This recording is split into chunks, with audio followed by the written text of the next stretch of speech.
C'est bon. On- Ah, super, et l'enregistrement a repris. Toutes mes excuses. Non, je t'ai entendu. Pourquoi tu disais oui au sommet? Parce que ben, justement, tu avais plein de places. Tu avais cette place de technicien pour mettre en place toute la face Internet, pour mettre en lien les réseaux, voilà, sans faire de pub pour les logiciels, mais en tout cas, tous ces logiciels qu'il faut maîtriser et voilà, et travailler ensemble là-dessus, plus rencontrer tous ces intervenants. Certains et beaucoup sont des amis ou des collègues et d'autres des rencontres et fédérer ensemble, c'est ça hein, que tu disais. Tout à fait. Donc, merci encore pour tout ça. Super, merci à toi d'être là. Est-ce que tu es OK pour nous dire ton qui je suis et ton parcours? D'accord. Alors, donc, je m'appelle Teddy. J'ai très bientôt 37 ans, la semaine prochaine. Je suis né en France, d'un papa du Mali et puis d'une maman française, donc je suis métisse.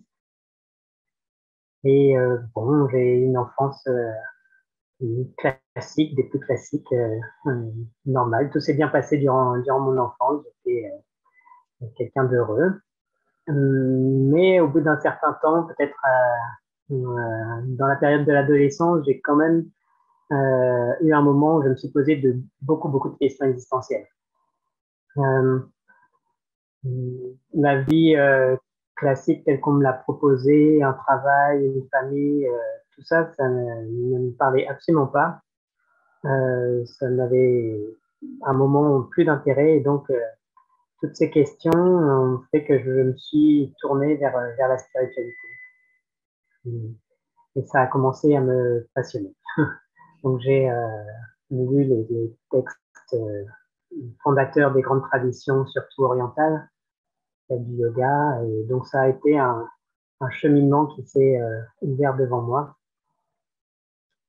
Et donc, à la fois, je sentais que ces textes ou que ces grands enseignants des grandes traditions avaient les réponses à mes questions. Ils avaient parcouru ces questions existentielles que je me posais. Ils avaient ces réponses et en même temps, c'était quelque chose de colossal, d'immense, de très vaste. Mais c'était la seule chose pour laquelle je sentais que ça allait pouvoir m'apporter ce que je cherchais. Donc j'ai entrepris ce cheminement par moi-même, d'abord en autodidacte, et j'ai donc commencé à pratiquer la méditation, les visualisations, la respiration. Petit à petit, j'ai commencé le yoga, tout ça par moi-même. Et ça a commencé à ouvrir des rêves, puisque je suis là pour parler de ce sujet. Je vais vous parler des premiers rêves que j'ai faits. Alors je pense que j'en faisais aussi déjà depuis que j'étais tout petit. J'avais une bonne capacité à rêver. Je me souviens que je voyais beaucoup à travers les choses, comme si j'avais un corps transparent qui me permettait de voir à travers moi et puis après de voir à travers les murs. Je me souviens des rêves comme ça quand j'étais enfant. Mais là, avec la pratique, j'ai commencé à faire des rêves où je me rendais compte que j'étais en train de rêver. Excuse-moi, Teddy, donc Et c'est ça qu'on appelle des rêves lucides, c'est ça, hein? voilà, donc des rêves où on est en conscience d'être en train de rêver. J'en avais pas du tout entendu parler, mais ces expériences ont commencé à arriver. Et je me souviens, les premières choses que j'ai commencé à faire, c'était de chercher des personnes, interroger les personnes pour savoir comment elles s'appelaient dans mes rêves, pour pouvoir les retrouver après dans la réalité. C'était mes premières expériences. Voilà, chercher des gens, des signes que je pourrais retrouver après dans mon quotidien. Et puis, petit à petit, alors je vois qu'il y a des questions dans le chat, n'hésitez pas Oui, à les oui, poser.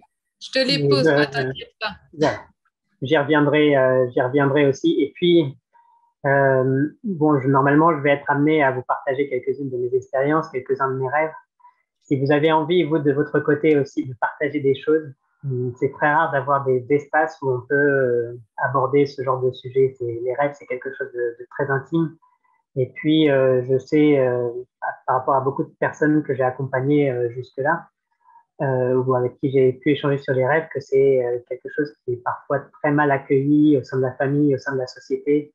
On va tout de suite nous prendre pour quelqu'un de perché ou dans son imagination ou des choses déconnectées de la réalité. Alors, les rêves, c'est des choses très réelles. J'y reviendrai tout au long de cette intervention. Et donc, si Justement, vous avez... excuse-moi, Oui. je te coupe, parce que justement, il y a une question qui parle de ça. C'est quelle est la différence entre les rêves et l'imagination?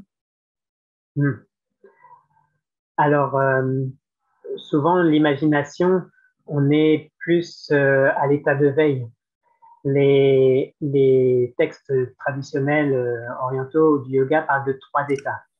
Il y a l'état de veille, l'état de rêve et l'état de sommeil profond. Et puis, on parle d'un quatrième état aussi, qui est l'état de connexion, l'état d'extase mystique, on va dire. Mais donc, les rêves, ça correspond à un de ces trois états fondamentaux. Et par rapport à l'imagination, qui est plus de l'ordre de l'état de veille. Mais bien sûr, dans les rêves, on va être confronté à toutes sortes de projections et de choses qui sont issues de nous-mêmes, de notre propre imagination. Mais on en fait l'expérience quand le corps dort. Voilà. Donc c'est souvent beaucoup plus vivant, on est complètement immergé dans l'expérience et c'est pas simplement une pensée. Voilà. Merci. J'espère que ça répond un petit peu à la question. Oui, oui, tout à fait. Hum. Alors, oui, et donc petit à petit, j'ai pu faire cette expérience de rêve lucide. Je vois qu'il y a une autre question. Est-ce que c'est différent? C'est bon. T'inquiète Voilà. pas, Ok. Bon, je continue. Et tu me poseras les questions au fur et à mesure. tout à fait. J'ai plein de questions. Ça marche. Bon, j'y reviendrai peut-être même plus à la fin, on verra. Mais oui, je disais, n'hésitez pas à partager vos rêves aussi parce que c'est des expériences très concrètes, comme je disais, où on n'a pas forcément l'espace pour les aborder. Alors ici, c'est quelque chose qu'on peut faire parce que, bon, on a un repas de famille ou au bureau, ça peut être difficile d'en parler et pourtant c'est une dimension énorme de nous-mêmes. Donc voilà, n'hésitez pas à, à vous ouvrir et comme je vais le faire parce que a priori je vais être amené à raconter quelques expériences. Vas-y, si tu veux nous parler d'expérience. Alors, donc oui, j'ai fait ces premières expériences où je me rendais compte que j'étais en train de rêver et petit à petit, j'ai pu lire, apprendre sur ce sujet, sur ce que c'était que ces expériences. Et donc, ça m'a donné envie, même j'y suis allé à fond, passionnément, en pratiquant plusieurs heures par jour pour découvrir ces mondes oniriques. Les premières choses qu'on explore souvent, c'est euh, apprendre à voler dans ses rêves, apprendre à traverser des murs, apprendre à multiplier les choses, c'est-à-dire que d'un objet, on va le multiplier, en voir apparaître plusieurs, les faire grandir, les faire rétrécir. Donc j'ai commencé à pouvoir m'amuser avec toutes ces choses-là et ça a la vertu de voir les choses comme beaucoup plus malléables. Les choses sont beaucoup moins figées, sont beaucoup moins rigides que ce que j'avais pu constater à l'état de veille. Les choses sont très très dures, très très difficiles à bouger. Et là, ça ouvre des champs où les choses sont beaucoup plus malléables. Et puis, cette capacité, cette malléabilité des rêves, petit à petit, s'insinue dans la réalité, enfin dans l'état de veille. Donc, c'est très intéressant. Et donc, j'ai commencé à explorer ces, toutes ces possibilités, apprendre à voyager aussi. Euh, je me souviens, alors, dans un premier temps, ça m'intéressait d'essayer d'aller voir le soleil. Alors, je m'envolais. Dans un premier temps, j'arrivais à dépasser les oiseaux et puis après les toits des maisons et puis après aller au-delà des nuages. Et puis, je me souviens de cette vision complètement extatique où je me retrouvais devant une sphère énorme avec ce soleil où j'étais en train de voler dans le ciel face au soleil immense. Je me souviens de la journée qui s'en suivait qui était juste waouh, tout paraissait m'émerveiller et tout prenait beaucoup plus de sens. Et petit à petit, j'ai pu m'élever encore là-haut jusqu'à entrer dans le soleil. Encore une autre expérience très très forte où je me suis vu faire un bain à l'intérieur du soleil en lui-même. Donc voilà, apprendre à voyager, mais aussi bien aussi sur, sur la Terre. J'avais une affinité, comme j'étais passionné par l'Orient et je voulais aller voir ce qui se passait en Inde et je me servais de ce que j'apprenais dans mes rêves pour voyager et aller voir ce qui se passait en Inde. Et c'était des expériences très étonnantes parce qu'à chaque fois que j'arrivais dans cette ville de Bénarès, parce que c'est celle qui m'intéressait le plus, j'arrivais toujours au même endroit, je reconnaissais toujours le même paysage, j'avais l'impression de le connaître, je savais comment aller jusqu'au Ghats, jusqu'au Gange, puis je me souviens voler au-dessus du Gange avec toutes ces personnes qui prenaient leur bain et qui, pour différentes raisons, certaines pour des raisons religieuses, d'autres pour des raisons d'hygiène, enfin bref, j'ai découvert le monde onirique de Bénarès comme ça, c'était des couleurs, je pouvais même sentir ce qui se passait, c'était assez fabuleux. Donc voilà, il y a tout un tas de choses qui se sont ouvertes jusqu'à ce qu'il y ait des expériences qui soient très fortes, où c'était une sorte de connexion avec le tout que je pouvais ressentir à la fois dans le sommeil, mais à la fois à l'état de veille. Mais c'en était très très fort. Et je me suis dit, comme j'avais cette pratique autonome jusque-là, où je joue pas avec des énergies anodines, c'est pas du tout des expériences anodines. Et je me suis mis en quête maîtres, d'enseignants qui pratiquaient ces voies-là. Encore une fois, j'étais dans une période très introvertie, beaucoup dans la pratique. Je pouvais même en faire peur à mon entourage parce que je ne trouvais de sens plus que dans ces états-là. Et donc, c'est là où j'ai commencé à aller rencontrer des traditions et des enseignants pour m'apprendre à explorer ces mondes-là et à gérer ces états qui sont intenses. Merci beaucoup pour ce délicieux partage et ce partage intime d'ailleurs. Je vais juste lire dans le chat la question avant de te poser la prochaine question, dont le mot que tu as utilisé, ce sera qu'est-ce qu'un état extatique? Et avant, je vais lire ce qui est écrit. Je rêve souvent que je suis dans des maisons et je rencontre des gens dans différents endroits, pays, et je parle des langues différentes et je sais voler et je libère des chevaux qui sont enfermés. Ça, c'est Macha qui nous raconte ça. Merci pour ce très très beau rêve. Donc, on reprendra après Macha à la fin pour pouvoir avoir des échanges plus précis, mais merci beaucoup. Donc, Téli, voilà, qu'est-ce qu'un état extatique? Puisque tu parlais de cet état extatique. Alors, j'aime bien utiliser l'image de l'océan et des vagues. Disons que on peut parler de la conscience du divin ou de la totalité comme de l'océan. Et il y en a qui appellent ça aussi la lumière, les alchimistes appellent ça la lumière originale. Bon, il y a plein de façons d'appeler cette conscience du grand tout. Et c'est quelque chose qui est vraiment sans forme. C'est quelque chose qui n'a pas d'attribut, qui est au-delà qui est simplement existence et pure félicité, on va dire. Et de cet océan émergent des vagues. Les vagues des formes, les vagues des êtres vivants, les vagues des plantes, des minéraux, des végétaux, des êtres humains, les vagues des pensées, les vagues des émotions, les vagues des religions, des courants philosophiques, des œuvres d'art. Tout ça, c'est des choses qui émergent de cet océan de l'un. Et souvent, on va s'identifier à cette vague. On va s'identifier à la vague de mon nom, voilà, de Teddy Diarra, c'est une vague. Je vais complètement m'identifier à elle. Je vais complètement m'identifier à la pensée. Alors, c'est des choses qui ont toutes leur place, mais ce qui est intéressant de comprendre, c'est que toutes ces vagues sont issues de ce grand océan. Donc, il y a quelque chose d'unique, l'eau de mer dans le cas de l'océan, mais quelque chose de la conscience qui traverse toute chose. Et l'idée de l'état extatique, c'est un peu voir ou ressentir au-delà de la vague, au-delà de la forme, pour ressentir un peu plus l'essence de l'océan. L'océan, enfin donc les vagues, on va dire, parfois c'est des tempêtes, il y a des très grandes vagues, il y a des vagues qui font plusieurs mètres de haut, mais c'est encore rien par rapport aux kilomètres d'envergure que peut faire l'océan.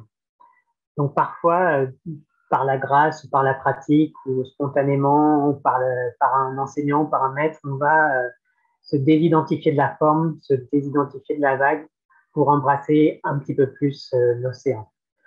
Donc ça peut être une façon parmi des milliers de parler d'un état extatique, mais c'est vraiment qu'on peut ressentir la vastitude, la félicité, quelque chose qui est beaucoup plus grand que nous, beaucoup plus grand que notre forme, beaucoup plus grand que notre moi social. Wow, merci. On en avait parlé effectivement avec Robert Emery vendredi soir de ce moi social, de ce moi sujet ou de ce moi spirituel et de tous ces moi qui peuvent nous composer. Merci Téli, ouais, pour ton partage. Il y a une question. Je ressens une expansion du cœur en t'écoutant. Cette expérience de l'immensité, l'as-tu vécue de manière, entre guillemets, incarnée, donc dans la chair, dans la carne?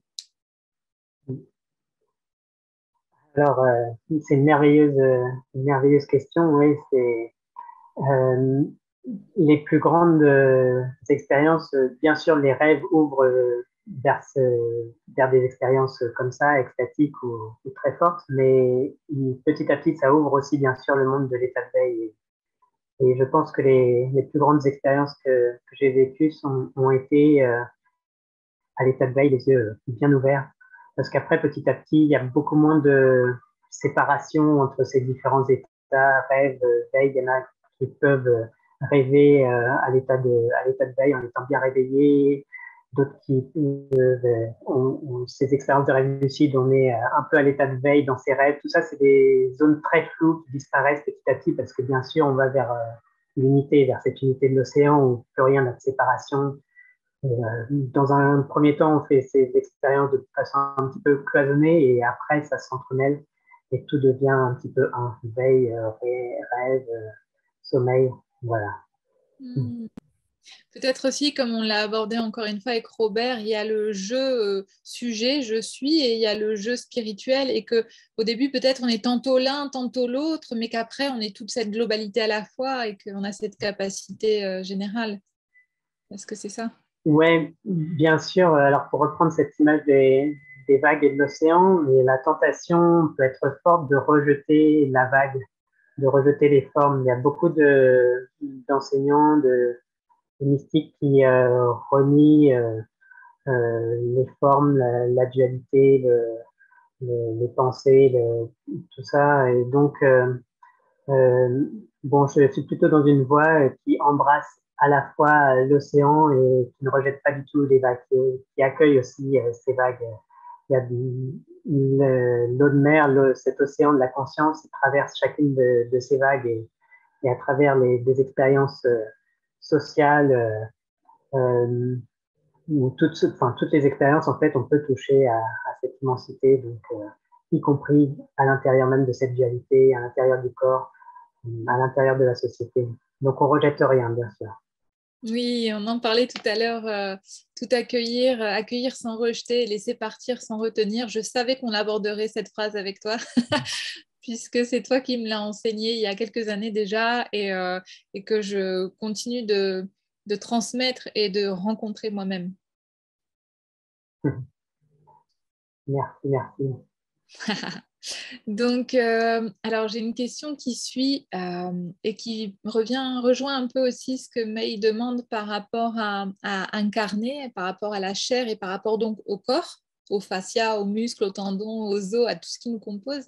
Euh, Est-ce qu'on peut dire que l'état de conscience, c'est l'état de conscience du corps, du cœur et de l'esprit?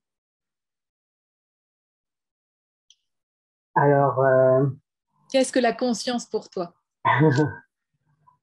Euh, bon, encore une fois, toutes ces choses, ça se mêle. Le centre du cœur est super important. C'est celui dont on dit que tout émerge, cet océan, c'est cette conscience dont j'ai parlé. Et de ça émerge après le corps, enfin les formes. Mais, donc oui, on pourrait dire, alors, le 3 revient souvent dans toutes les traditions de ce grand un et petit à petit, il va se prendre différentes formes et aller vers la multiplicité et aller vers le multiple. Oui. Donc vers toute cette multitude de vagues. Il y a comme alors je vais plutôt utiliser une autre image, celle de l'arbre. Il y a ce tronc unique de la conscience et puis après, il y a des branches un peu fondamentales. Et puis, on va plus vers la multiplicité des feuilles et des petites branches. Mais on pourrait dire qu'il y a des branches un peu plus fondamentales qui soutiennent tout le reste, qui vont être ce corps, ce cœur, cet esprit. Ouais, donc ça me paraît très très juste. Oui. Hmm. Et tu as d'autres belles images de l'arbre. Est-ce que tu es OK pour nous en parler? Alors, l'arbre, c'est vrai que c'est un symbole, une image qui me touche beaucoup. Et beaucoup de choses prennent racine dans l'invisible, dans la terre. Euh, on fait l'expérience d'une réalité extérieure, mais cette réalité extérieure, elle prend racine dans quelque chose d'intérieur. Et petit à petit, plus on va comprendre ce qui se passe dans nos racines, dans les racines de l'arbre, et plus on va comprendre ce qui se passe à l'extérieur. On va comprendre que nos émotions créent notre réalité, ou en tout cas notre façon de l'apercevoir. Et puis peut-être encore un cran avant, c'est nos pensées qui vont, qui vont vraiment induire notre façon de voir le monde. Et peut-être encore un cran en dessous, en descendant encore plus profond dans nos racines, que nos rêves vont induire beaucoup de choses de notre réalité.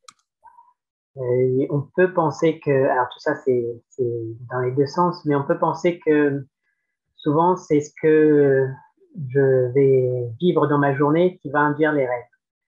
Nous, on parle beaucoup de l'inverse, que c'est ce dont on va rêver qui va induire notre réalité et ce qu'on va vivre à l'état de veille.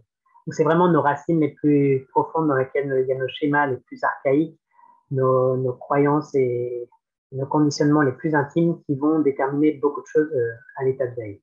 Et c'est en comprenant, en descendant dans ces racines, en allant comprendre comment nourrir, comment puiser dans nos racines, qu'on va pouvoir manifester un magnifique arbre et récolter les fruits qu'on est tous, qu'on est tous faits pour porter en fait. Ouais. C'est marrant, tu parles, je le mets dans le chat en même temps, mais tu parles de l'arbre, on en parlait ce matin avec Yael aussi par rapport à un film qui s'appelle Le Chêne. Et c'est vraiment touchant de, oui, de voir aussi qu'on est tous vraiment reliés là dans ce sommet et qu'en fait on se fait tous écho. Tu vois, là je parle de Yael, de Robert et qu'en fait à différents endroits du cercle, on parle de la même chose de différentes manières et ça peut être entendu par tout le monde et c'est vraiment chouette. Et ce qui me fait sourire aussi, c'est que quand tu partages ce que tu ressens ou ce que tu expérimentes, en fait, c'est la suite de mes questions, j'adore. Mmh. Donc là, la prochaine question, c'est les conditionnements et les schémas de la réalité et du réel. Et quand tu parles que c'est pas la journée qui induit les rêves, mais les rêves qui induisent la journée, waouh! Enfin, par quel manifeste en fait c'est possible? Alors, donc oui, ces rêves, comme des petites graines qu'on va semer, parfois on plante des graines dont on n'a pas conscience et qui vont s'arroser par elles-mêmes et qui vont donner ces arbres. Donc, Alors oui, je reviens un peu sur ce que tu disais, qu'on évoque un peu tous des choses enfin, qui se complètent. Et alors je vais vous parler d'une autre image que j'aime beaucoup, celle de la musique. On est tous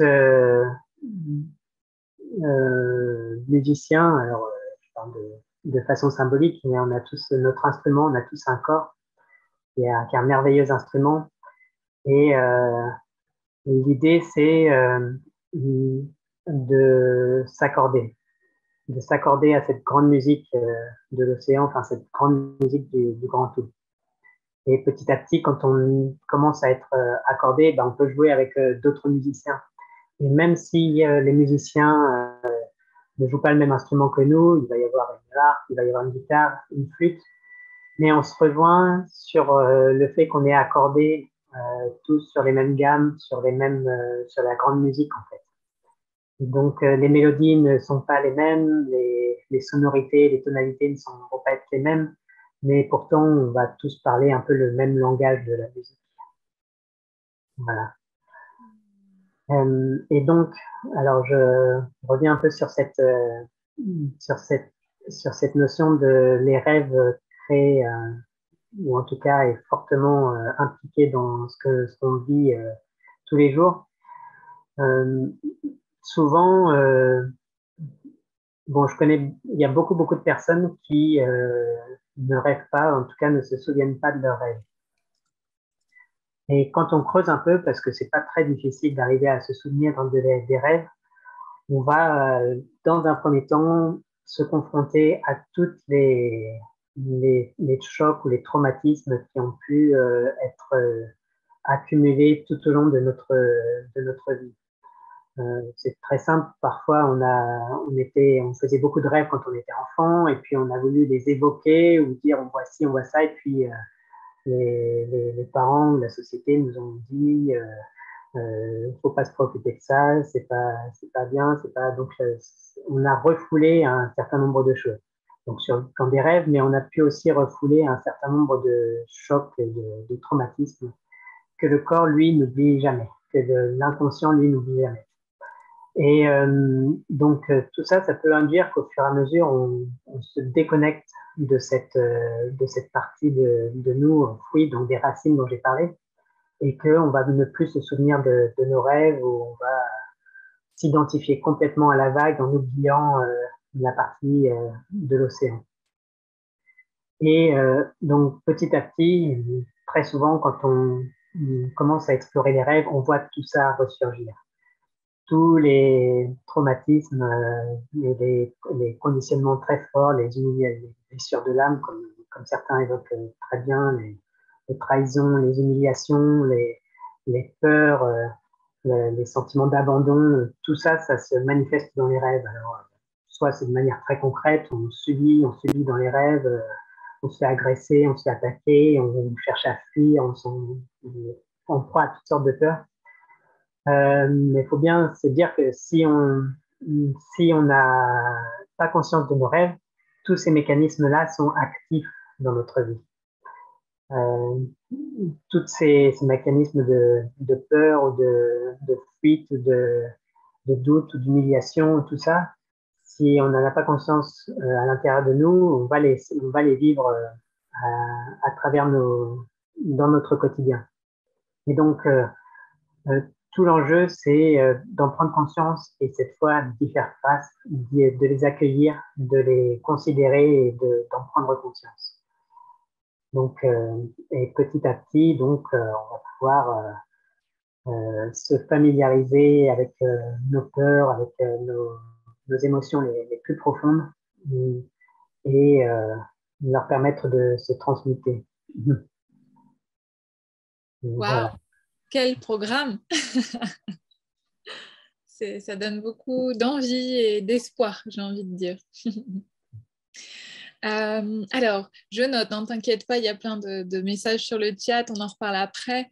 La prochaine question, c'est... bon, je lis, hein, parce que je t'écoute, donc je suis plus dans ce que j'ai écrit. Donc, j'ai écrit « La vraie nature présente à l'intérieur, cela veut-il dire qu'il est inutile de chercher à l'extérieur ce qu'on aurait en nous déjà ?» Alors, bon, c'est encore une fois cet océan, si on part enfin, de l'idée que c'est ce vers quoi on veut aller, euh, c'est sans forme. Donc, c'est quelque chose qu'on ne peut même pas définir ni à l'extérieur, ni à l'intérieur. C'est une expérience qui est par définition au-delà du temps, au-delà de l'espace, ou en tout cas qui va vers ce sans forme. Euh, mais bien sûr, souvent, on est identifié à la forme. Donc, c'est ça qu'on appelle l'extérieur, le monde des vagues. Et ce retour à l'intérieur, c'est oui, se désidentifier ou en tout cas prendre conscience qu'il y a autre chose que la forme, que l'essence qui traverse ces formes est la même pour chaque être ou enfin, que chaque objet. Donc c'est ça quand les traditions parlent de tout est un, c'est que toute chose a la même essence. Et puis c'est donc revenir à cette essence, donc ce retour à l'intérieur. Mais toutes les vagues sont des opportunités pour retrouver cette essence. Donc, même à travers des choses extérieures, on va dire, on peut retrouver cette expérience de l'océan. Donc, encore une fois, on rejette rien. Si quelqu'un par l'extérieur une expérience extatique, eh ben, on va pas la renier parce que non, il faut que ça vienne de l'intérieur. Bien sûr, ça peut venir de l'intérieur, de l'extérieur, au-delà de l'intérieur et l'extérieur, ça vient de partout. Mais très généralement, on a besoin de se reconnecter à des choses intérieures parce que c'est quelque chose qu'on a beaucoup occulté. Mais pour quelqu'un qui est trop à l'intérieur, ça peut être bon d'aller chercher cette essence, cet océan aussi dans des choses à l'extérieur. Il y a un texte fondamental qui est à l'origine de la tradition du yoga, il y a peut-être plusieurs milliers d'années. Et alors, c'est pas un yoga comme on a l'habitude de le considérer avec des postures, avec du contrôle du souffle, etc. C'est un yoga dans lequel il y a plus une centaine, 110 pratiques qui balayent l'ensemble du spectre de l'expérience humaine. Et c'est à travers chacune des expériences humaines qu'on peut faire l'expérience de cet océan, de la vastitude. Et il y a des pratiques comme écouter une musique divine, enfin, une musique extatique qui ravit nos sens, et à travers cet état-là, faire l'expérience de l'océan. Il y a à travers des mets délicieux, à travers de la nourriture savoureuse, si on est pleinement dans cette nourriture, on peut retrouver cette essence des choses. Il y a aussi partager du temps avec un être aimé, c'est une expérience du yoga qui permet de retrouver cette unité. Il y a en contemplant les étoiles, mais il y a à travers le souffle, bien sûr. Il y a des choses un peu plus chamaniques avec le feu. Mais il y a aussi, bien sûr, avec le langage et l'être qui ouvrent un champ d'expérience extraordinaire. On est une des traditions à travers laquelle on peut atteindre l'éveil, l'océan par la lecture et aussi donc par les rêves. Donc bien sûr, là je parle de façon un peu plus large, les rêves sont un instrument, sont une voie pour trouver cette essence, mais toutes les voies sont possibles. Il y a une question technique qui dit, s'agit-il du Vijana Bhairava? Oui, alors je vois qu'il y a des personnes connaisseuses, c'est bien, ça me permet de voir un peu de ce que je peux aborder. Donc oui, c'est bien ça. Le Vijnana Bhairava Tantra. Voilà. Donc un texte magnifique, merveilleux. Alors, attends, je dis tout va bien parce que donc Caroline dit pardon, un bonjour, voire un namasté aurait été indispensable. Merci pour ce magnifique partage. Pas de souci, pas de chichi entre nous, on peut se parler comme ça. Le bonjour est implicite, il n'y a pas de problème. Merci, merci Teddy. Oui, ben justement, est-ce que tu veux nous parler un peu plus du yoga? Parce que toi, tu l'as beaucoup expérimenté. Alors, bon, pour continuer ma petite aventure, j'ai commencé à rencontrer des enseignants et dans un premier temps, j'étais dans une voie très martiale du yoga. On plie, on tord, on contrôle, on maîtrise. Voilà, c'était, on inspire sur autant de temps, on fait 3 tours de la tête en contemplant une étoile qui passe par-ci, qui passe par-là. On expire sur autant de temps et puis on continue comme ça. Donc il y avait quelque chose d'extrêmement rigide qui m'a apporté des expériences extraordinaires, mais qui était extrêmement martial. Et puis, au bout d'un moment, j'ai commencé à atteindre des limites par rapport à cette voie-là. Et j'ai commencé à m'ouvrir à quelque chose de beaucoup plus féminin. Les voix dites féminines sont beaucoup plus spontanées.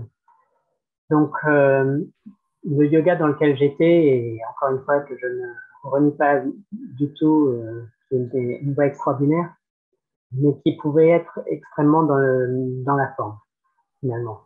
Donc, c'était un peu sortir d'une forme pour re-rentrer dans une autre. Et petit à petit, je me suis ouvert à quelque chose de beaucoup plus spontané. Le yoga, comme il était enseigné vraiment dans les origines, il n'y avait pas de posture, c'était plus sous une forme de danse. C'est ce qu'on voit dans la mythologie, qui sont vraiment les fondements archaïques de la tradition. Shiva, le seigneur des yogis, c'est un danseur, c'est le danseur cosmique, c'est celui dont la danse maintient les mondes en place. Donc petit à petit, je me suis beaucoup plus ouvert à une forme dansée du yoga. On va chercher la fluidité, la continuité, la souffle, la présence, la conscience. Et cette danse, petit à petit, on se rend compte que c'est la danse de la vie sous toutes ses formes. Les arbres dansent dans le vent. Les arbres font pas du yoga en essayant de, de maîtriser leur corps d'arbre. Ils se laissent onduler au gré du vent, au gré des éléments. Donc cette danse, c'est vraiment se laisser traverser par la vie, par les émotions, par les pensées et danser avec tout ce qui se présente à nous. Et on se rend compte que finalement, ce qui nous empêche d'être en accord, de danser avec cette vie, c'est que nous-mêmes, c'est nos tensions, c'est nos blocages, c'est nos croyances. Et ce yoga, c'est plus l'idée d'enlever ce qui nous empêche de danser spontanément avec la vie, plutôt que de maîtriser ou d'adopter des formes. Donc, c'est enlever, remettre beaucoup de détente dans le corps et dans le souffle. Et ça se passe tout de suite beaucoup de mieux. Je parle souvent de l'image de la rivière qui coule et qui coule en permanence. Donc, se laisser couler et se renouveler en permanence, se permettre de se renouveler en permanence. Donc, c'est ne rien figer, être questionneur toujours, ne pas prendre chaque expérience comme l'aboutissement, mais toujours la remettre en question pour que ça puisse continuer de couler, de circuler. Voilà, donc c'est un yoga très vaste qui donc est un peu à l'image de ce Shiva qui danse avec les mondes. Et du coup, ça réagit dans le chat. Merci Caroline. Du coup, Caroline évoque Tandava. Et je pense que moi, ma question, c'était aussi en lien à la respiration. Donc peut-être Tandava, tu peux nous en parler, la respiration également. Alors, c'est tout ce dont je viens de vous parler, la respiration. Alors peut-être qu'on peut prendre quelques instants pour respirer un peu parce que tout ça, c'est des mots, mais c'est vraiment quelque chose à ressentir, à vivre à l'intérieur. Donc, je pense que... Alors, ce que je vous invite à faire, c'est de prendre une respiration profonde, simplement comme elle vient, et de laisser partir l'expire. Et on peut respirer normalement après cette respiration profonde. Et respirer profondément, c'est quelque chose qu'on peut faire à tout moment de la journée. On n'est pas obligé de s'asseoir sur un tapis de yoga pour le faire. Simplement, je vous invite là maintenant, par exemple, à prendre une respiration profonde et à relâcher. Donc, vous voyez, je peux le faire en continuant de parler, en continuant d'animer quelque chose. C'est quelque chose qui peut s'intégrer, les yeux ouverts, les yeux fermés, dans tout contexte, dans toutes circonstances. Et encore, on peut prendre une respiration profonde, aller chercher cet inspire.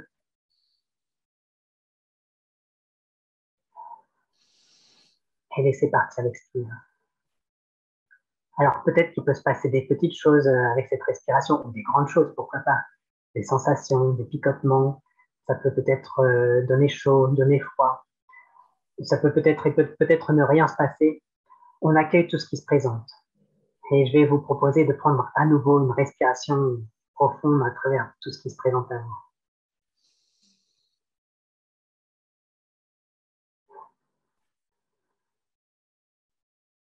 Donc voilà, on peut continuer de respirer comme ça, 2 ou 3 respirations normales sans s'en préoccuper et une respiration profonde. Et à chaque respiration profonde, on peut relâcher le ventre, relâcher la langue, la mâchoire.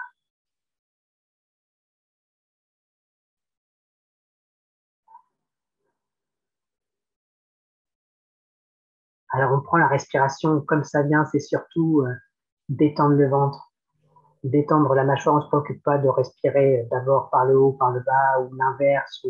C'est vraiment comme un ballon qui se gonfle dans toutes les directions jusqu'à l'intégralité du cosmos. Et ça fait bâiller parfois. Alors c'est très bien, c'est le diaphragme qui se détend. Le diaphragme, c'est vraiment ce qui peut couper notre corps en deux. Il est vraiment tellement tendu dans nos vies, dans nos sociétés, qui coupe le corps en deux, la tête et le corps, le cœur et l'esprit. Donc remettre de la souplesse dans le diaphragme, ça va vraiment réconcilier les différents aspects de nous-mêmes. Cette respiration, donc là, c'est vraiment le cœur de toutes les approches spirituelles, je pense. Souvent, quand il y a des difficultés, c'est souvent parce que ça stagne, les choses sont figées, stagnent, et qu'elles sont concentrées à un seul endroit. C'est comme si j'essayais de soulever 10 kilos avec le petit doigt. C'est très difficile. Mais si je vais impliquer mes bras, mes jambes, tout mon être, alors ces 10 kilos vont être beaucoup plus faciles à supporter. Et la respiration, c'est vraiment impliquer tout notre être dans tous les processus de la vie. Et quand on va impliquer cette respiration, quand on va impliquer tout ce qu'on est dans tous les aspects de notre vie, ce qui paraissait insurmontable, très lourd à porter, va tout de suite être beaucoup plus léger, beaucoup plus facile. Et je pense qu'il n'y a aucun poids qui ne peut pas être supporté si on implique la totalité de notre être et cette respiration très profonde.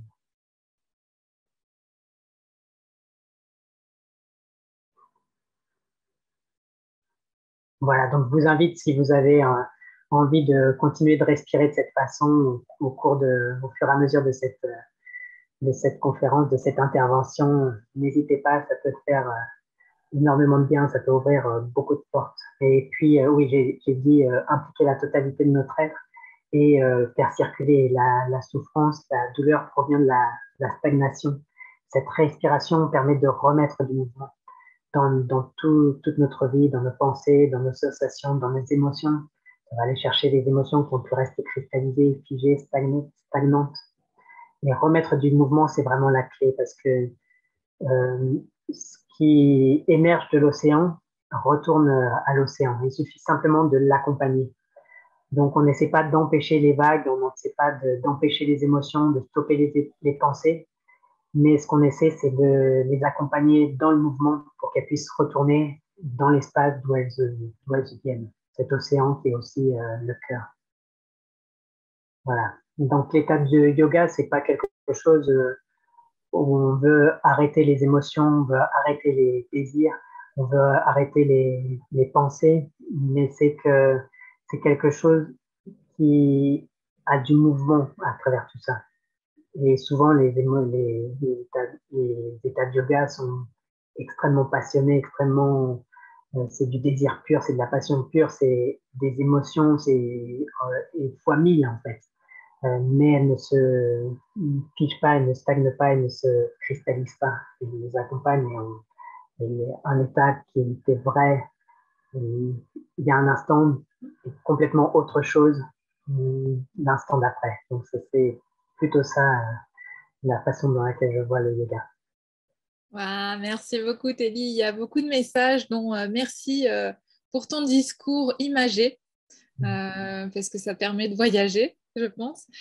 Il y a d'autres choses plus techniques. Donc, il y a Françoise qui partage, qui dit alors tout rejoint les 5 branches de Kriya Yoga de Babaji. Juste un peu, c'est un livre qu'elle a lu avec de Yoga Ananda. Et moi, à quoi j'ai répondu c'est le yoga, tout simplement. C'est l'état d'être ici, maintenant, et dans sa respiration, dans son corps et dans son alignement. Et Mélanie qui dit j'aurais adoré découvrir un atelier pratique de yoga Tandava. C'est vraiment une démarche merveilleuse d'aller rencontrer des enseignants, des maîtres. Alors, Tandava, il y a un maître vraiment magnifique qui l'enseigne et qui s'appelle Daniel Audier. Donc, je t'invite vraiment à aller le rencontrer et dans tous les cas, chercher ou aller rencontrer des enseignants, des guides, des maîtres, c'est quelque chose qui peut transformer, transformer la vie. Comme je vous ai dit, j'avais beaucoup exploré en autodidacte.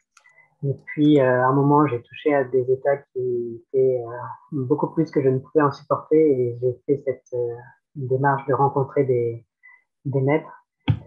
Et c'est toujours ma démarche parce qu'il y a des choses qui sont très difficiles de prendre conscience par soi-même ou de vivre par soi-même. Donc, les enseignants sont là pour nous faire un peu toucher du doigt certaines choses et nous donner, pour susciter l'envie, l'énergie d'après et les connaissances après pour nous entreprendre ce chemin. Et puis, ça nous connecte aussi avec des lignées, avec des traditions qui vont nous supporter, nous accompagner dans la vie et dans les rêves. Alors, pour revenir un peu à ce sujet des rêves, euh, bien sûr, après, on peut vivre cette connexion avec les lignées, avec le yoga à travers les rêves. J'ai un enseignant qui dit le yoga ou l'alchimie, c'est 10% qu'on apprend à l'état de veille et 90% dans les rêves. Donc, petit à petit, c'est des choses que traverser les murs, c'est très intéressant, voyager, je sais pas, faire apparaître des objets, c'est intéressant, mais l'idée, c'est bien sûr d'aller pratiquer ce dont je parle ou d'autres choses dans cet état de rêve. Pratiquer la respiration, pratiquer la danse. Dans les rêves, ça va ouvrir des champs d'exploration merveilleux parce qu'on a beaucoup moins de contraintes, de choses qui nous bloquent dans ces états de rêve. Et on dit que 5 secondes de pratique dans un rêve, c'est 5 jours de pratique dans la vraie vie. Donc, ça ouvre des espaces merveilleux. Et donc, la possibilité d'apprendre d'enseignants, de maîtres dans les rêves pour pouvoir les repratiquer après à l'état de veille. Pour vous raconter un rêve, qu'est-ce qui s'était passé? Oui, alors j'étais beaucoup dans ces pratiques classiques du yoga, le yoga de la chaleur intérieure pour ceux qui en ont entendu parler, comme si on avait toutes les ressources en nous, que le yoga permettait de réveiller, d'éveiller. Il y a une chaleur un peu légendaire, mystique à l'intérieur de nous. J'étais fasciné par ce yoga et je le pratiquais beaucoup à l'état de veille. Et pendant un rêve, pendant une nuit, je me retrouvais dans l'Himalaya, en sachant que j'étais en train de rêver et dans une neige abondante. Et je me disais, ouais, je fais aucun effort pour maintenir cette chaleur intérieure, c'est magique, magnifique. Et je marchais comme ça et puis je me demandais, est-ce que c'est parce que je suis dans un rêve, est-ce que c'est vraiment ma concentration qui fait que j'ai chaud? Alors je relâchais ma concentration, c'était un froid glacial qui me passait par tous les os. Et puis je me suis dit, d'accord, c'est bien ma pratique, ma concentration qui me permet de maintenir cette chaleur.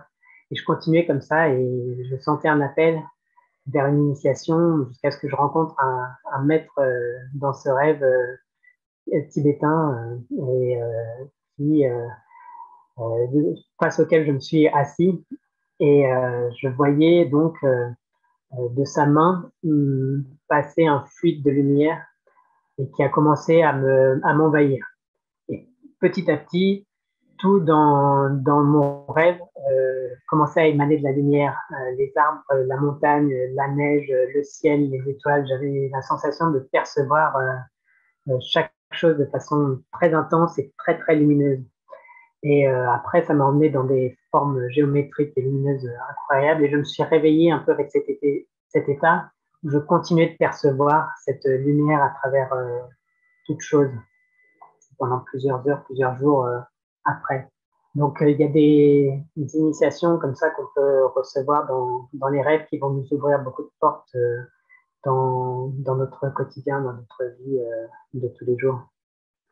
Voilà, je pourrais en raconter des tonnes et des tonnes d'expériences de ce genre avec des rencontres magnifiques dans les rêves. Voilà. Et ça amène à la prochaine question. Transformer sa vie grâce aux rêves lucides, est-ce que c'est possible? Alors, c'est ce que je pense sincèrement pour plein de raisons. Bon, c'est pas une voie pour tout le monde, je pense. C'est quelque chose qui peut être exigeant. C'est quelque chose de très concret. Les rêves, ce qui est intéressant, c'est qu'on peut pas tricher et si on fait rien, globalement, il va rien se passer. C'est une voie où ça nécessite de la pratique, de l'expérimentation et avec lequel on peut pas théoriser, on peut pas blablater parce que on l'a vécu ou on l'a pas vécu. C'est quelque chose de très, très objectif, très concret. Il y a beaucoup de processus et de choses qui peuvent se passer à travers les rêves. Alors, c'est en aucun cas une voie de fuite pour échapper à une réalité parce que c'est en travaillant sur notre réalité qu'on va aussi ouvrir des espaces dans les rêves. Donc, c'est bien sûr en amenant beaucoup plus de présence dans notre quotidien qu'on va amener de la présence dans les rêves.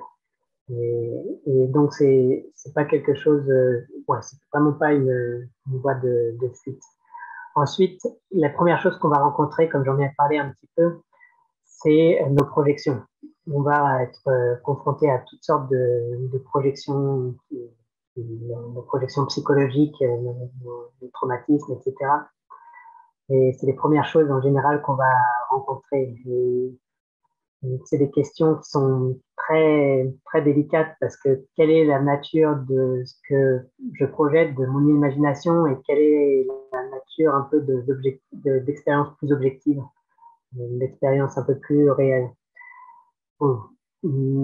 Au final, ça n'a pas d'importance, ça n'a pas trop d'importance que ce soit mon imagination, mes projections, que ce soit quelque chose de concret, enfin d'objectif, de réel. Les émotions, les expériences, ils sont là et vont nous enseigner des choses. Mais ce qui se passe, c'est quand même que petit à petit, on nettoie tous les phénomènes des projections pour arriver vers des choses plus objectives. Les choses objectives, bah, il y avait une période où je rêvais de ce qui allait se passer le lendemain, chaque jour, enfin chaque nuit. Je rêvais de choses qui se produisaient effectivement le lendemain. Donc là, il y a des choses, les barrières entre le quotidien et les rêves sont beaucoup plus ténues. Et quelque chose pour aller vers cette objectivité, quelque chose de très intéressant, c'est quand on va rêver de l'endroit dans lequel on dort réellement. Donc souvent, on peut même être conscient de cette transition entre la veille et le sommeil, et on va se retrouver dans notre chambre en train de rêver, en sachant qu'on est en train de rêver. Là, on a fait un grand pas dans l'objectivité de nos rêves. Euh, donc petit à petit, il y a des grandes étapes, on va dire, qui apparaissent. Et alors, pour revenir à ta question, en quoi est-ce que ça peut transformer mon quotidien? Ben justement parce qu'on va nettoyer toutes ces projections, tous ces phénomènes psychologiques pour prendre conscience de comment on fonctionne. Ok, là, j'ai tendance à fuir devant un élément récurrent. J'en prends conscience, j'y fais face. C'est un rêve, c'est une chose complètement illusoire. Donc, je suis là, j'ose faire face à mes projections en rêve. Et quand on va pouvoir oser faire face à ces agresseurs en rêve, on va oser faire face à ce qui nous trouble dans notre vie quotidienne. Donc, on va, dans un certain sens, renforcer un peu notre âme pour pouvoir faire face à des choses qui ne concernent pas du tout en fait dans notre vie quotidienne. Euh, Qu'est-ce qui Merci. peut... Je Oui, me permets parce que j'ai un exemple qui me vient et je pense que ça peut peut-être partager aux auditeurs, auditrices. Donc, ça fait aussi quelques années que j'expérimente les rêves par différentes voies. Et un rêve tout simple, c'était je sortais d'un village et je crois, ouais, je courais et il y avait des hommes armés qui couraient derrière moi. Et je quittais le village comme si, ben, oui, il y avait une question de territoire, quelque chose comme ça. Et j'ai pris conscience dans mon rêve que je rêvais. Alors, je cherchais à me cacher un moment, et là, je prends conscience que je rêve et je me dis non, non, non, non, non, non, il faut que je fasse face. Et là, je me retourne et là, je vois ces hommes armés, c'était je sais pas, des outils agricoles. Et là, en fait, ben, stupeur, tout le monde s'arrête, tout le monde s'envole et il n'y a plus personne. Et voilà, je suis libre. Et ça, c'est un exemple parce qu'à force d'exercer ma conscience ou mon inconscient, enfin, toutes ces choses à l'intérieur de moi, ça m'a permis en fait de dire non, stop, là, non, là, c'est pas OK. Je suis en rêve, j'ai entre guillemets une forme de contrôle sur ce qui se passe, et là, ça, c'est stop. Ça, je veux plus ce schéma-là en moi. Est-ce que c'est un peu ça? c'est complètement ça, c'est merveilleux. L'image traditionnelle, c'est ce serpent qui nous fait très peur et quand on s'en rapproche, on va se rendre compte que c'est une corde en fait. Et comme ça, dans notre vie quotidienne, on est en proie à beaucoup de serpents, on a peur de faire beaucoup de choses, d'être soi-même, d'exprimer sa vérité, de peurs très matérielles, très concrètes.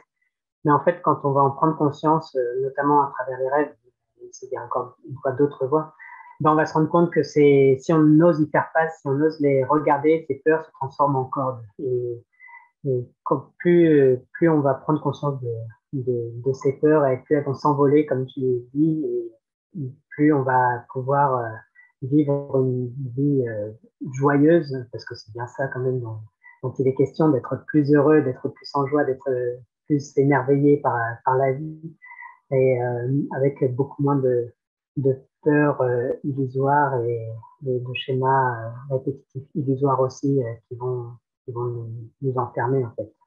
Hmm. Ah, merci. Alors, il y a quelques mots dans le chat, hein. Il y a Françoise, je crois, qui dit que pour elle, ça lui semble hors de portée. Voilà. Alors, en disant qu'il y a différentes façons d'explorer, il y a, comme toutes les voies traditionnelles, le yoga, de grande voie, c'est quelque chose de, comme tu dis, hors de portée, Oui, et même à la encore. fois, Oui. moi je te coupe, et à la fois Françoise vient de partager un nouveau message. Elle dit, ça m'est arrivé de me réveiller avec un mauvais rêve et en me rendormant, reprendre le rêve pour le modifier. Ben voilà, en fait, tout est là. Oui, on est capable de beaucoup plus que ce qu'on imagine et alors c'est un schéma intéressant en tout cas.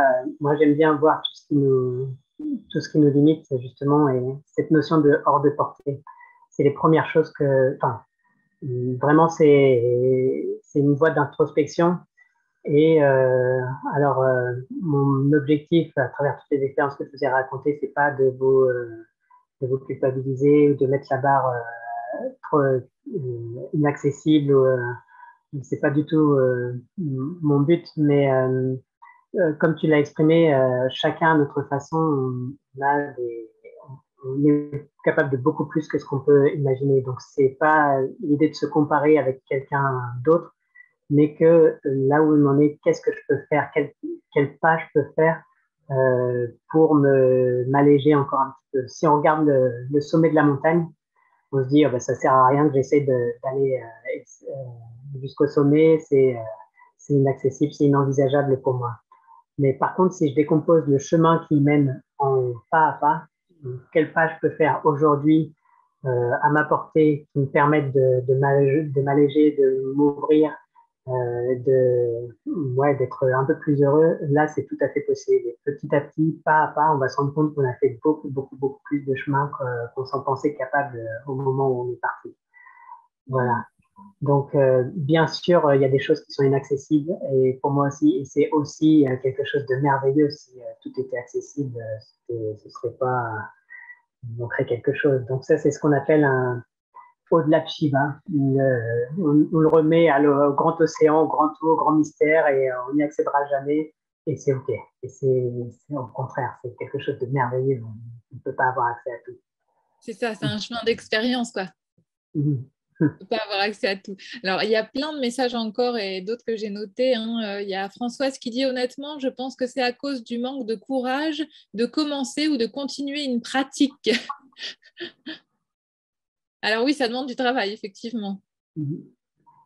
Faut que ce soit un jeu. En fait, c'est finalement c'est comme les enfants quand ils jouent, ils sont très légers avec tout ça et c'est si commence à se mettre de la ouais, des contraintes, si on le fait par contrainte ou si on devient des fonctionnaires de la pratique ou à telle heure je dois me lever et que je dois pratiquer pendant autant de temps, même si j'ai des cernes jusque-là et que j'ai envie de faire qu'une autre chose, c'est de sortir, aller me promener dans la forêt. Il vaut mieux aller sortir, aller se promener dans la forêt que de se forcer à faire quelque chose qui ne nous correspond pas. Mais quand on va s'écouter, qu'on va aller dans le sens de ses envies et qu'on va le faire en pleine présence, en fait, c'est ça la voie. Donc, c'est pas quelque chose de contraignant, ça nécessite de la pratique, mais c'est une pratique qui, en fait, correspond à notre plus grand désir dans le cœur. Donc, on a tous envie d'accomplir ce dont on a le plus envie dans notre cœur, et c'est ça la pratique qui va ouvrir vers tous ces rêves, vers toutes ces expériences. Donc, finalement, ouais, c'est vraiment quelque chose d'accessible et qu'il faut faire avec passion, avec envie. Oui, faire ce qui nous nourrit et nourrir ce cœur, en fait, cette âme qui a envie de s'exprimer. Et que ce soit comme Françoise, je me souviens, ce matin, on a parlé de la pratique, par exemple, de l'éveil corporel. Effectivement, c'est pas forcément au réveil. Moi, je te rejoins, Françoise. Le matin, c'est pas possible. Donc, ça va être le soir, par exemple, si je fais une méditation, par exemple. Donc, trouver ces espaces de création. Alors, May qui dit yes, en pleine présence, plus grand désir dans notre cœur. Merci de nous inviter à nous libérer de vieilles spiritualités ou des croyances peut-être. En fait, c'est beaucoup plus ça le parcours, c'est se débarrasser de certaines choses plutôt que de se forcer ou de pratiquer, de travailler. C'est plutôt se libérer, de se dire que j'ai pas le courage de se rabaisser, c'est inaccessible pour moi, j'ai besoin de faire ci ou j'ai pas ça. Ou... En fait, c'est l'objectif des rêves, c'est justement de décortiquer ça. Ça peut même être très intellectuel. Où est-ce que je me mets des barrières? Où est-ce que je pense que je ne suis pas arrivé? Et petit à petit, en se débarrassant de croyances comme ça, on va se rendre compte qu'on a déjà tout et qu'on est beaucoup plus avancé que ce qu'on croit et les expériences vont aller avec ce nouvel état d'esprit. Hmm. C'est un plaisir du cœur de t'écouter. Merci, Téli. Merci à vous pour votre attention, pour votre écoute. Attends, c'est pas fini, c'est pas fini. Merci. Il y a plein de questions. Il y a, il y a une, j'ai pas repris la question, mais il y a peut-être qu'est-ce que la différence entre la pensée et le rêve éveillé? Alors, c'est très, très mélangé, hein, tout ça. On va se rendre compte que bon, petit à petit, dans un premier temps, on se rend compte que on est beaucoup dans nos têtes, déconnectés du reste. On a les pièces du puzzle très éparpillées et c'est comme si on vivait que dans une seule pièce de notre maison, comme si je vivais que dans la salle de bain. Même si j'ai une belle salle de bain, c'est un peu limité comme espace de vie. Et l'idée, c'est petit à petit de réhabiter l'ensemble de la maison. On se rend compte qu'on a ouais, une magnifique chambre, un magnifique séjour, un magnifique salon, un magnifique jardin. Et toutes ces pièces sont interconnectées. Donc, quand on a conscience que d'une seule chose, alors c'est séparé du reste. Mais si je reconnecte les pensées avec le cœur, avec le petit orteil, avec le souffle, avec la vie qui m'entoure, avec les sens, avec mon odorat, avec mon ouïe, avec mon toucher, tout ça, c'est comme des pièces du puzzle et petit à petit, on les rassemble et alors tout est interconnecté. Les pensées font écho aux rêves, qui font écho aux émotions, qui font écho à ce qu'on vit à l'extérieur et il y a comme une unité dans tout ça. Donc, dans un premier temps, c'est un peu l'illusion de la séparation, de tout est séparé, je suis séparé des autres, des arbres, des végétaux, du cosmos, des étoiles. Et puis, cette expérience de l'océan, c'est un moment tout qui se rassemble et c'est comme un grand tout. Pensée, rêve, éveil, chaos, tristesse, joie, nature, culture, tout ça, ça prend sens et c'est interconnecté, imbriqué dans une grande unité. Voilà, donc on continue de respirer, de reconnecter toutes ces dimensions de toi et bien à un moment, ces pensées ne seront plus déconnectées ni des rêves, ni de ce que tu vis du quotidien, ni de tes émotions, ni du cœur. Et donc, c'est cette conscience qu'on appelle la conscience corporelle. Tous les sens, être à l'écoute, à l'éveil de ce qui est. Bien sûr, mais les sens, c'est nos premières portes. Alors, pour vous décortiquer un peu la version traditionnelle du yoga, les premières portes, c'est nos cinq sens, donc c'est ce qu'on cherche à travailler dans un premier temps. Je parle souvent d'une expérience qui est d'avoir un petit flacon d'huile essentielle. Et alors, de temps en temps, on revient, on le sent au cours de la journée, et puis c'est une pratique qui dure 5 secondes, et puis on continue son quotidien. Et puis après, on peut faire, au lieu de le sentir, on peut toucher, sans chercher à juger, c'est lisse, c'est rugueux, c'est tout ça. On touche simplement pour ce que c'est. On peut le faire avec la vue, on peut le regarder, on peut l'écouter même, enfin, etc. Et c'est cette conscience d'être 100% présent avec ce flacon d'huile essentielle qu'on va produire après dans tout notre quotidien. Le premier pas qu'on va faire en sortant du lit, quand on va prendre une tasse de tisane ou autre, quand on va regarder le ciel, qu'il pleuve, qu'il vente, etc. Donc, l'essence, c'est vraiment notre première porte d'entrée. Il y a une pratique magnifique dans le Vijnana ou dans le Cachemire, nos sens, c'est comme des petites abeilles qui vont butiner la réalité à l'extérieur et qui vont le rapporter à notre cœur. C'est une pratique d'éveil incroyable.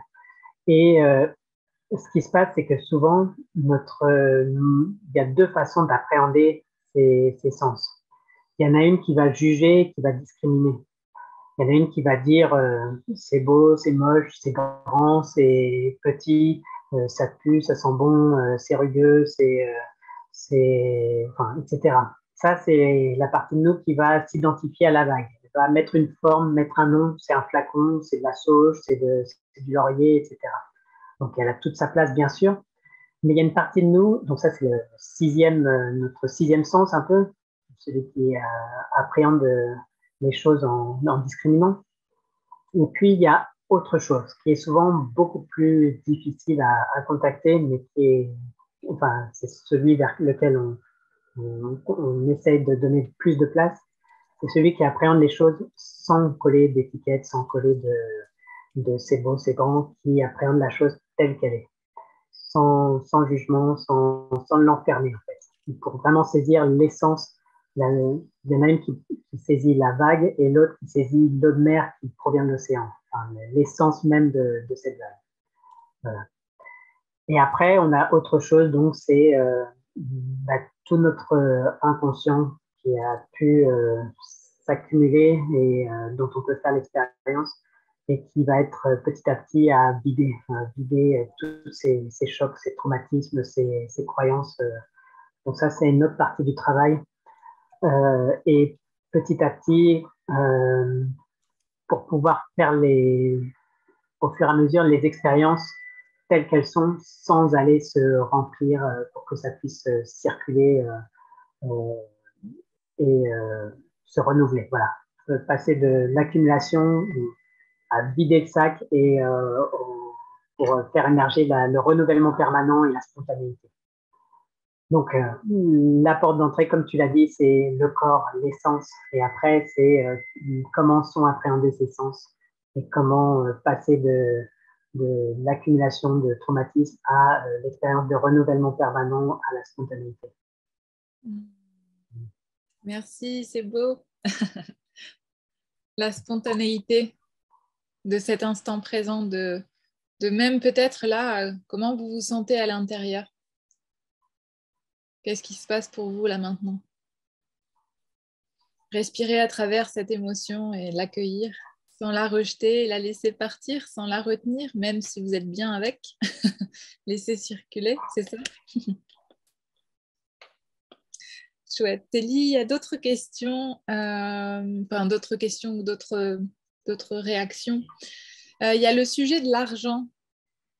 J'en ai parlé dernièrement avec certains autres experts où je disais que moi, je m'étais réconciliée avec cette énergie en la regardant plutôt d'une façon comme l'art des gens, l'argent.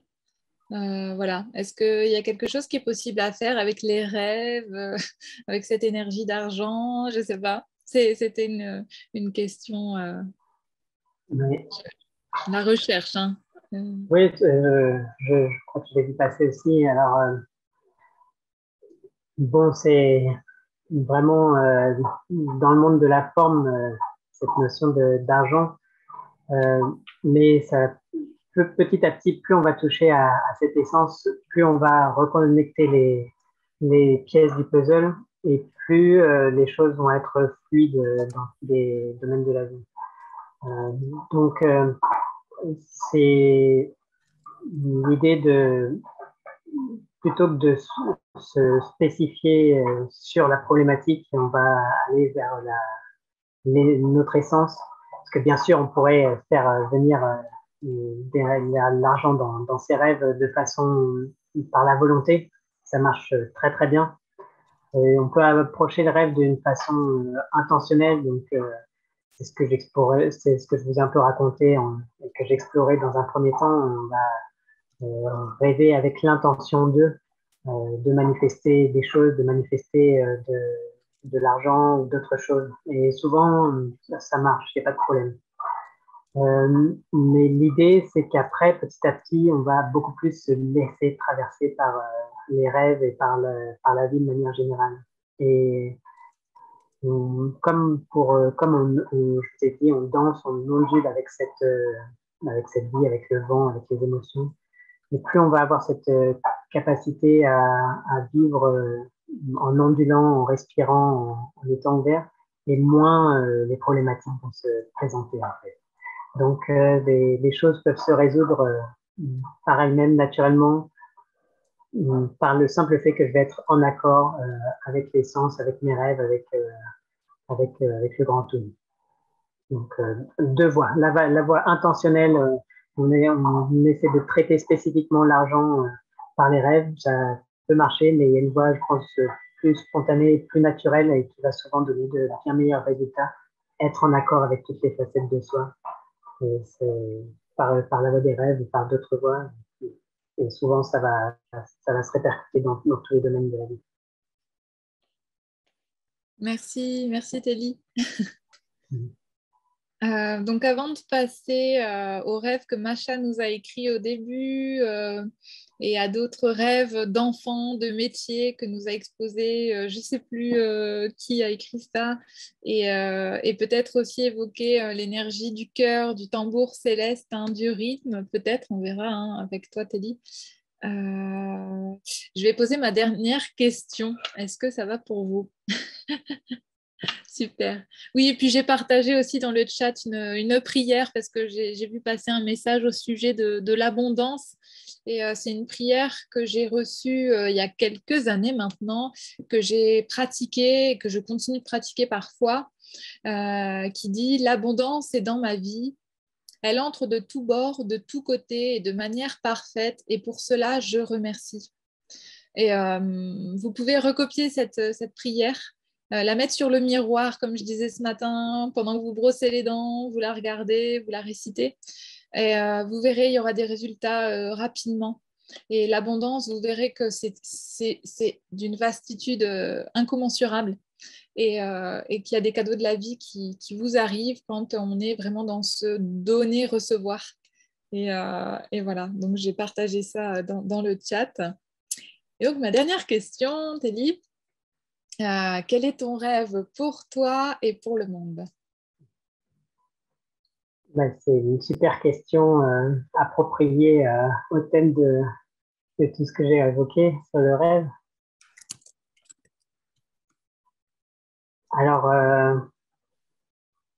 ben, je pense que pour moi, j'aimerais bien sûr que mon rêve soit toujours plus en accord avec le rêve du grand tout, de l'océan, de l'univers dont j'ai beaucoup parlé, être le plus en accord possible avec cette grande musique, avec ce grand rêve, être moins dans mon rêve personnel, social ou du petit soi, mais être plus dans ce grand rêve du grand tout. Et c'est aussi ce que je souhaite pour le monde, je pense.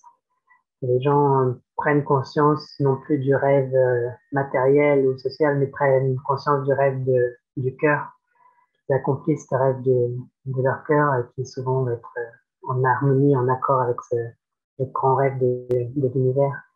Donc, puissions-nous tous rêver en accord avec l'univers et non plus en accord avec notre notre petit moi.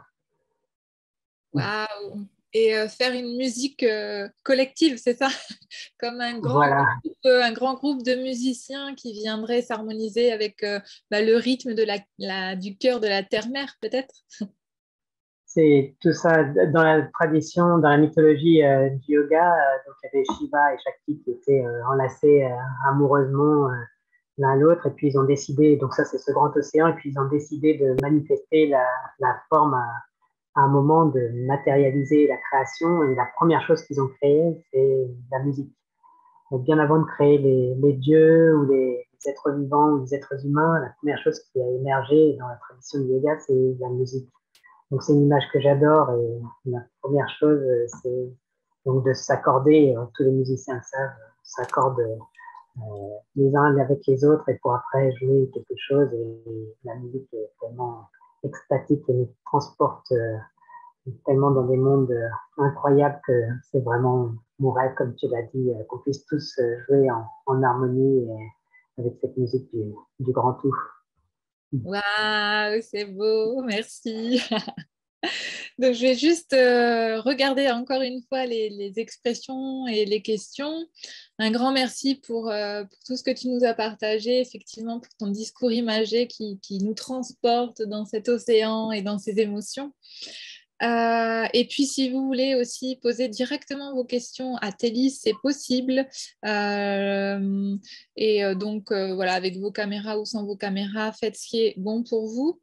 Mais déjà reprendre aussi, je ne sais plus qui avait partagé le rêve d'enfant et le métier. Donc retrouver aussi, c'est May qui avait partagé ça, je crois. Retrouver voilà, son rêve d'enfant, par exemple, par rapport à un métier. Alors, il y a un nouveau message. Merci Marilyn pour ton message de rayon de soleil. Merci, merci. Donc, les rêves d'enfant, t'es dit, les Oui, métiers, les souhaits, les rêves, peut-être, rêves d'enfant, voilà. ouais. Ben, dans l'enfance, on est vraiment des grands éveillés et magnifiques quand on les voit s'exprimer. Et donc, je pense que les enfants ouais, rêvent beaucoup, ils nous racontent toujours toutes sortes de rêves extraordinaires et petit à petit, par l'éducation et par la civilisation, on est devenu intelligent et donc on a perdu notre capacité de rêver. Et donc c'est l'idée de retrouver cet état d'émerveillement et de spontanéité permanent qu'on a quand on est enfant. Donc je ne sais pas s'il y avait une question précise par rapport au Non, métier de... Ouais, je sais plus, Je j'ai pas tout je me compris. souviens pas, mais en tout cas, ouais, je pense que peut-être c'était ça qui était évoqué, mais que ce soit le métier ou que ce soit n'importe quoi, je pense que se retrouver soi, ou moi c'est ce que je vois dans les accompagnements que je fais, c'est retrouver cette essence qu'on a toujours, qu'on a depuis la naissance, qu'on a depuis avant d'arriver sur Terre et qui a besoin de s'exprimer. Et peut-être dans l'idée de retrouver ses rêves d'enfant, bah, c'est retrouver cette âme et cette vibration, sans doute. Oui, merci, bonjour Télie, merci Cécile. C'est vraiment retrouver en fait, on me demande souvent, on m'a demandé souvent quel est ton rêve d'enfant, qu'est-ce que tu voulais faire, parce que bon, j'ai déjà fait plusieurs travaux et je demande à mon âme et tout, et il dit, c'est justement retrouver ce qui est unique, parce que je crois que chacun de nous est unique et par notre unicité, on peut apporter cette contribution. Et il semblerait que quand on était enfant, on a pu le toucher. Et moi, je ne me rappelle pas. Merci. Alors, je peux vous témoigner d'une petite expérience, des grandes expériences que j'avais faites. Alors, bon, dans le travail des rêves, il y a quelque chose que je propose beaucoup, c'est la récapitulation. Déjà, pour se souvenir de ses rêves, récapituler. On se rend compte que à quoi je pensais il y a quelques secondes. C'est pas si évident que ça comme question. À quoi est-ce que je pensais et quelle était la pensée d'avant la précédente? Ouais. Combien de pensées est-ce que je peux remonter avant maintenant? C'est très difficile en fait. Et c'est pour ça qu'en fait, c'est le même processus qui se passe dans nos rêves. Se souvenir plus on est habitué à se souvenir de ses pensées, plus on va pouvoir se souvenir de ses rêves. On peut faire ce travail-là aussi en se remémorant sa journée. Le soir avant de se coucher, on se remémore tout ce qui s'est passé dans la journée. C'est le même processus qui se passe quand on se remémore nos rêves. Donc on laisse émerger ce qui s'est passé dans notre journée. Et plus on s'entraîne à ça, plus on va pouvoir se souvenir de ses rêves. Et après, on laisse émerger ce qui s'est passé dans notre vie. On se récapitule ce qui s'est passé dans notre vie. Il y a un moment, j'ai vraiment beaucoup pratiqué ça. Et j'ai fait une expérience incroyable la nuit. Je me suis retrouvé avant ma naissance. Donc, non seulement j'avais récapitulé suffisamment, mais là, je me suis retrouvé avant ma naissance. J'étais un point de conscience dans le grand tout. Enfin, je savais tout ce que j'étais avant, après, pendant, dans l'espace. Et petit à petit, ça a commencé à se densifier, à se densifier, jusqu'à ce que je rêve, donc je passe par un tunnel et je me retrouve dans un corps de bébé avec des grands adultes en train de m'observer et en me disant il faut que je me souvienne de mon expérience, il faut que je me souvienne de mon expérience. Et je me suis vu grandir comme ça dans mon rêve avec des enseignants qui, dans mon rêve, qui m'aident à me souvenir et j'étais toujours là, je me rappelle, je me rappelle, jusqu'à ce que je me réveille et que je sois en mesure de vous raconter ce que je suis en train de vous raconter là. Et donc, petit à petit, grâce à ce travail des rêves, on va pouvoir faire émerger nos mémoires les plus profondes et nos états, nos expériences les plus archaïques, les plus anciennes, donc de l'enfance et même avec un peu de travail avant l'enfance. Waouh, ça fait rêver, non? Chouette, merci. Merci beaucoup. Donc, je vais me permettre de lire le rêve de Macha. Donc, Macha disait, je rêve souvent que je suis dans des maisons et je rencontre des gens dans différents endroits, dans différents pays et je parle des langues différentes et je sais voler. Et je libère des chevaux qui sont enfermés. Voilà le partage de Masha. Magnifique, ouais. Alors, bon, il y a énormément de choses dans ces rêves-là. Donc, souvent, il y a deux grands types de rêves. Enfin, moi, j'aime bien voir deux grandes expériences. Il y a les expériences difficiles, on va dire, les expériences, enfin, c'est pas négatif, mais ce dont je vous ai parlé quand on fuit, les peurs, etc. Donc là, ça va être intéressant d'aller voir qu'est-ce qui nous limite, quelles sont les peurs, comment est-ce que je peux faire face à cette expérience limitante. Et puis, il y a les expériences d'ouverture, les belles expériences, les envols, la libération des choses, c'est des expériences magnifiques. Et c'est l'idée de comment je peux aller encore un peu plus loin dans mes expériences merveilleuses. Voilà, comment est-ce que les deux grandes voies d'exploration, c'est comment est-ce que je peux faire face à mes expériences limitantes et comment je peux aller encore au-delà de mes expériences merveilleuses. Qu'est-ce que j'aimerais? Alors les animaux aussi, c'est merveilleux. Ils sont souvent porteurs d'une énorme énergie et quand ils apparaissent dans nos rêves, ils sont rarement anodins et vont nous apporter une énergie capable de transformer notre vie. Donc voilà, libérer des chevaux, c'est quelque chose de très fort et je suis sûre qu'il y a eu un avant et un après ce rêve dans ta vie.